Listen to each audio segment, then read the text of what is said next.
10वी नंतर करिअरच्या संधी कोणत्या हा प्रश्न बघता बघताच डोक्यासमोर डॉक्टर, इंजिनियर तर येतीलच, पण वकील, लॉयर होण्याचं स्वप्नही तितकेच महत्वाचं आहे.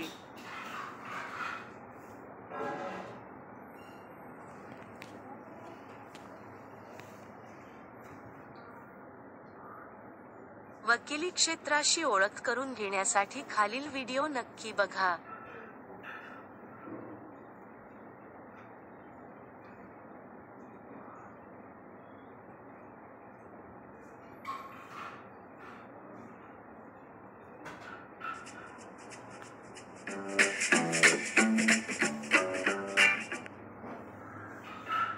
क्षेत्र याबद्दल आपण थोडं जाणून घेऊया. वकिली क्षेत्र हे इतकं मोठ्या प्रमाणावर किंवा वास्ट क्षेत्र आहे की त्याचं कंपॅरिझन आपण इतर क्षेत्रांशी करू शकत नाही. वकिली क्षेत्रामध्ये मुळात आपण कुठल्या तरी एखाद्या कंपनीला किंवा एखाद्या कामाशी बांधील न राहता आपण मुळात एखाद्या समाजाला बांधील असतो. म्हणून वकिली क्षेत्र हे सोशल सर्व्हिसेसच्या अंतर्गत येतं. वकिली क्षेत्र करत असताना आपल्याला समाजातल्या प्रत्येक घटकांना टच करून त्यातल्या कमतरता किंवा त्यातले चांगले गुण जाणून ते कोर्टासमोर मांडून जो व्यक्ती न्यायाच्या प्रतीक्षेत आहे त्याला न्याय मिळवून देण्यासाठी आपल्याला प्रयत्न करून द्यावा लागतो. वकिली क्षेत्रात पाहण्यासाठी गेलं तर कुठेही आपण एका साच्यामध्ये त्याला बसू शकत नाही.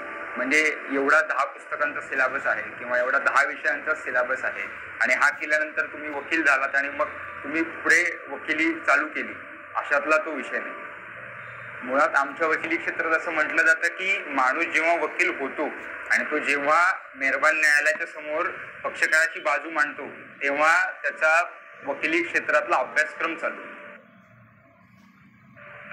मला LLB डिग्री मिळाली किंवा BA LLB डिग्री मिळाली आणि मी वकील झालो असं नाही. आपण सुरुवातीला लॉयर्स होतो आणि लॉयर्स झाल्यानंतर आपण जेव्हा महाराष्ट्र आणि गोवा बार काउन्सिलकडे अप्रोच करतो तर ठराविक परीक्षा देतो तेव्हा आपण एक ॲडव्होकेट म्हणून त्याच्यामागे सिलेक्ट होतो आणि मग तेव्हा आपल्याला सगळे अधिकार प्राप्त होतात की आपण आपल्या पक्षकाराची बाजू भक्कमपणे आणि अभ्यासपूर्वक मेहरबान न्यायालयासमोर मांडू शकतो. वकिली क्षेत्रामध्ये सुरुवातीला 2 घटक प्रामुख्याने असतात. जेव्हा आपण LLB परीक्षा पास होतो तेव्हा आपण एक लॉयर होतो. लॉयर म्हणजे काय की ज्याला कायद्याचं ज्ञान आहे आणि तो प्रोफेशनली कायद्याच्या घटकांना हात घालून त्याचा अभ्यासपूर्वक विचार करून की जी काही साचेबंद मांडणी आहे ती लोकांपर्यंत मांडू शकतो. मग याच्यामध्ये आणि ॲडव्होकेटमध्ये फरक काय तर लॉयर जो आहे तो LLB डिग्री मिळाली की आपण लॉयर झालो. पण जेव्हा एखाद्या राज्याच्या बार काउन्सिलशी किंवा बार असोसिएशनशी निगडीत जेव्हा आपल्याला ॲडव्होकसीचे राईट्स मिळतात. ॲडव्होकसी म्हणजे काय की एखाद्या पक्षकाराची बाजू मी माझ्या ज्ञानाचा वापर करून मी प्रखरपणे मांडून त्याला न्याय देऊ शकतो. जी मांडण्याची माझ्यामध्ये क्षमता जेव्हा मला प्राप्त होते तेव्हा मी ॲडव्होकेट होतो. त्यामुळे वकिली क्षेत्रात लॉयर्स आणि ॲडव्होकेट ह्या 2 वेगवेगळ्या गोष्टी आहेत. लॉयर्स झाल्यानंतर आपण बऱ्याच IT कंपन्या असतात, बांधकाम व्यावसायिक असतात, सोशल सर्व्हिसेस एक्झाम्स असतात, गव्हर्नमेंट असतात, या सगळीकडे आपण आपली सेवा देऊ शकतो. पण आपण कोणाची बाजू कोर्टासमोर मांडू शकत नाही. पण ॲडव्होकेट झाल्यानंतर आपण ती बाजू मेहरबान न्यायालयासमोर मांडू शकतो. मग नंतर वकिली क्षेत्रामध्ये कुठलं तरी एक सेक्टर असं पर्टिक्युलर आहे का तर अजिबात. जेवढे समाजामध्ये विषय आहेत तेवढे वकिलांचे विषय असं साधारण त्याचं कॅल्क्युलेशन आहे. जेव्हा आपण ढोबळ मनाने विचार करतो की वकील म्हणजे काय तर सामान्य माणसांसमोर 2 गोष्टी येतात. एक तर सिव्हिल आणि दुसरं म्हणजे क्रिमिनल.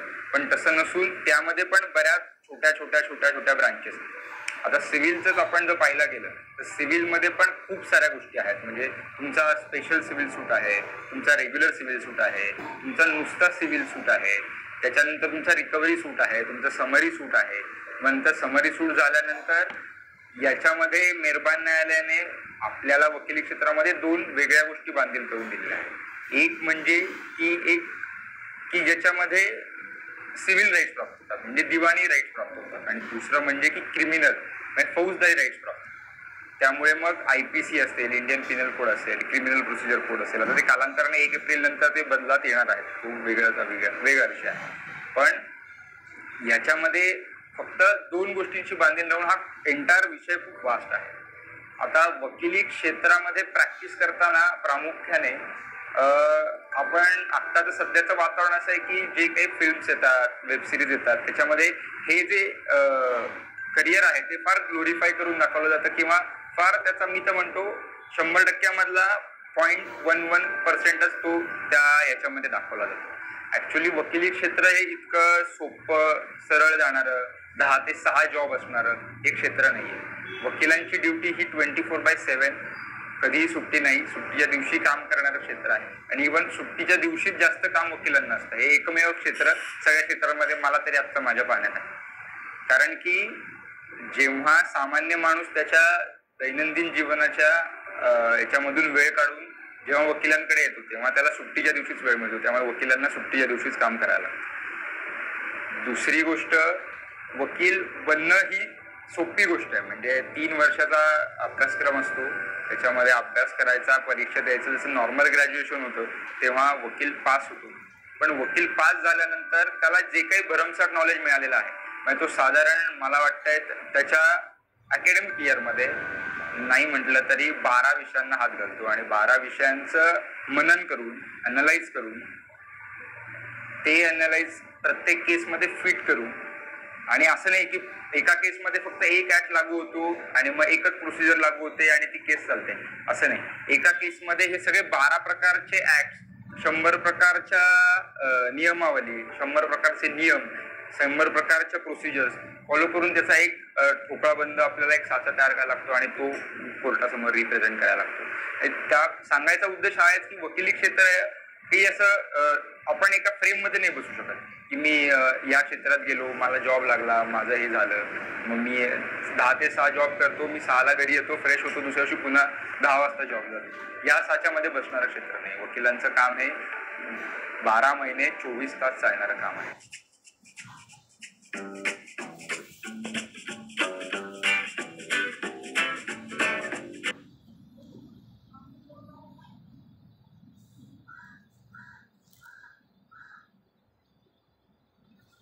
न्याय मिळवून देणं, लोकांचे हक्क राखणं हे काम खूप जबाबदारीचं आणि आव्हानकारीही आहे.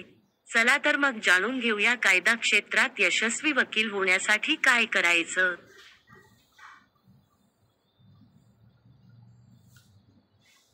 आपल्या गावी शेतकऱ्यांच्या जमिनीच्या वादाविवादाची चर्चा ऐकली असतील ना?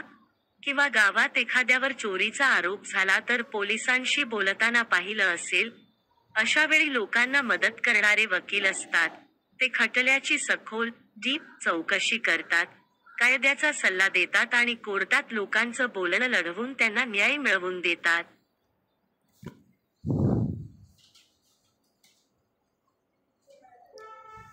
खटला म्हणजे काय?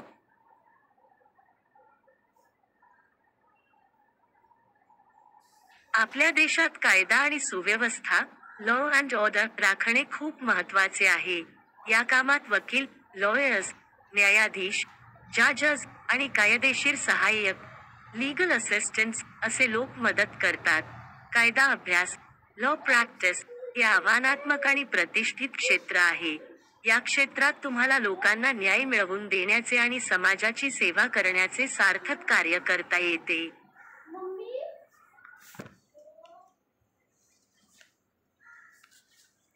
कायदा म्हणजे काय? What is law? आपल्या सगळ्यांच्या घरात काही नियम असतात ना? जसं वेळेत जेवण करायचं, शाळेत जायचं लागतं, तसंच आपल्या समाजात सुव्यवस्था राखण्यासाठी कायदे असतात. हे कायदे रस्त्यावर वाहन चालविण्यापासून दुसऱ्यांची जमीन बळकावण्यापर्यंत सर्व गोष्टींवर नियंत्रण ठेवतात. जर कोणी चुकीच्या मार्गावर गेलं तर त्यांना शिक्षा होते आणि योग्य त्यांना न्याय मिळतो.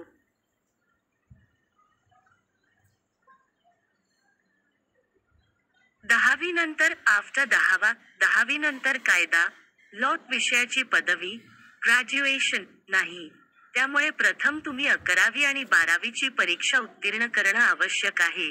कोणत्याही शाखेत, आर्ट्स, सायन्स, कॉमर्स, तुम्ही ही परीक्षा देऊ शकता.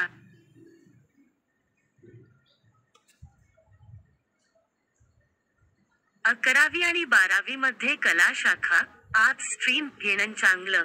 या शाखेत इतिहास, हिस्ट्री, राज्यशास्त्र, पॉलिटिकल सायन्स आणि अर्थशास्त्र, इकॉनॉमिक्स हे विषय असतात ज्यामुळे समाजाची रचना आणि कायद्याची मूलभूत माहिती मिळते.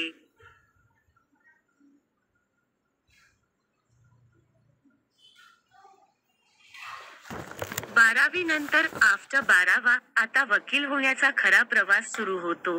कायद्याची पदवी लॉ डिग्री मिळवा. LLB बॅचलर ऑफ लॉ ही पदवी 5 वर्षाची असते. 5 इयर कोर्स. LLB मध्ये प्रवेश मिळवण्यासाठी काही विद्यापीठांना प्रवेश परीक्षा द्यावी लागते. चांगले गुण मिळवून तुम्ही नामवंत विद्यापीठांमध्ये प्रवेश घेऊ शकता. तुमच्या जवळच्या शहरात किंवा पुणे, मुंबईसारख्या मोठ्या शहरांमध्ये अनेक नामवंत कायदा महाविद्यालये आहेत. Reputed law colleges.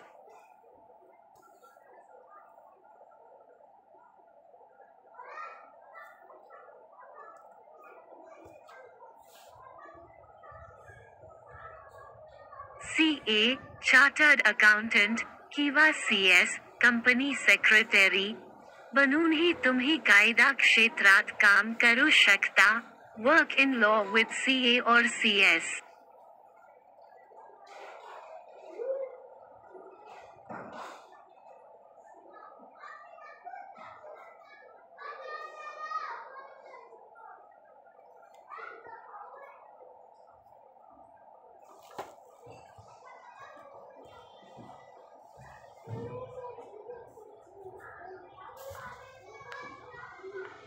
LLB पूर्ण केल्यानंतर तुम्ही LLM मास्टर ऑफ लॉज ही पदवी घेऊ शकता.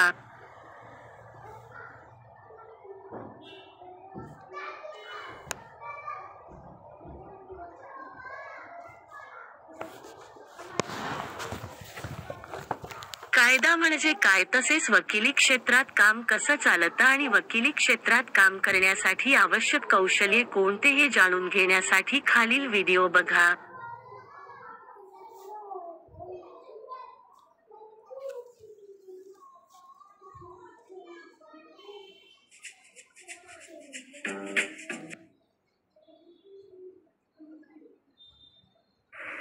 आता वकिली क्षेत्रामध्ये येण्यासाठी आपल्याकडे काय काय गुण असायला हवेत असं माझं वैयक्तिक मत असं आहे की मुळात आपल्याला वाचण्याची खूप आवड असली पाहिजे. आणि नुसतं वाचून उपयोग नाही, ते जे काही आपण वाचतोय ते समजून घेणं आणि ते आपण कुठे वापरू शकतो हे त्याच वेळी इमॅजिन होणं पण जास्त गरजेचं आहे.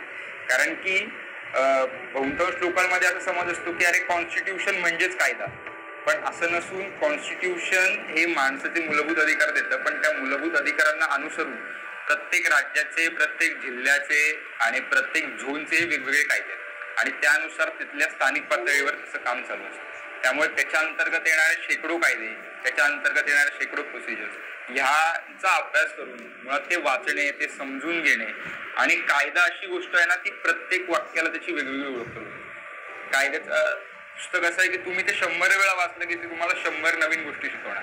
आणि असं कोणीच नाही की मी एकदा वाचलं आणि मला कायदा समजला असं सांगणार तुम्हाला एकही माणूस अख्ख्या भूतलावर पण मिळणार नाही. मग तो भारतीय कायदा असू दे, अमेरिकन कायदा असू दे, युरोप कायदा असू दे. त्यामुळे मुळात वकिली क्षेत्रात यायचं म्हणल्यानंतर तुम्हाला वाचण्याची आवड पाहिजे आणि वाचताना आपण काय वाचतोय हे समजून घेण्याची ताकद. म्हणजे आपण त्याला एक इंग्लिशमध्ये एक वर्ड आहे, त्याला ऍक्टिव्ह रिडिंग असं म्हणतो, की जे वाचतोय ते समजून पण घेतोय आणि ते इमॅजिन पण करतो की आपण बाबा हे वाचलंय तर मी हे कुठे वापरू शकतो, मला कुठे कुठे यूज होऊ शकतो. दुसरी गोष्ट, वकिली क्षेत्रामध्ये लिहिण्याचे स्किल्स खूप इम्पॉर्टंट आहे. कारण की आपण कोर्टासमोर ज्या गोष्टी मांडतो त्या आपण लिखित स्वरूपात मांडतो आणि ते लिहिताना आपण, म्हणजे तुम्हाला एक उदाहरण द्यायचं झालं तर मी एक दिवाणी सूटचं, एक सिव्हिल सूटचं एक्झाम्पल देतो. साधारण सिव्हिल सूटचा चालणारा स्पॅन जो आहे तो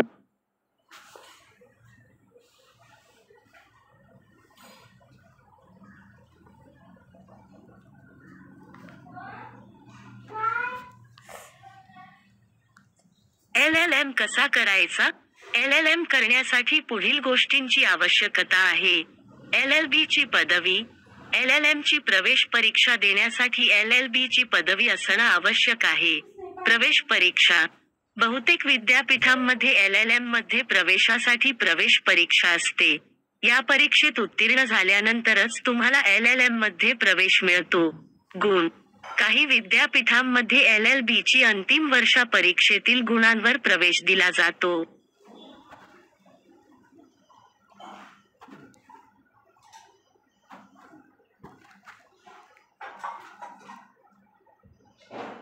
LLM ची पदवी किती वर्षांची असते? LLM ची पदवी साधारणपणे 2 वर्षांची असते. LLM ची कोणत्या विषयांमध्ये उपलब्ध आहे? गुन्हेगारी कायदा, कॉर्पोरेट कायदा, कर कायदा, आंतरराष्ट्रीय कायदा इत्यादी अनेक विषयांमध्ये LLM ची पदवी उपलब्ध आहे.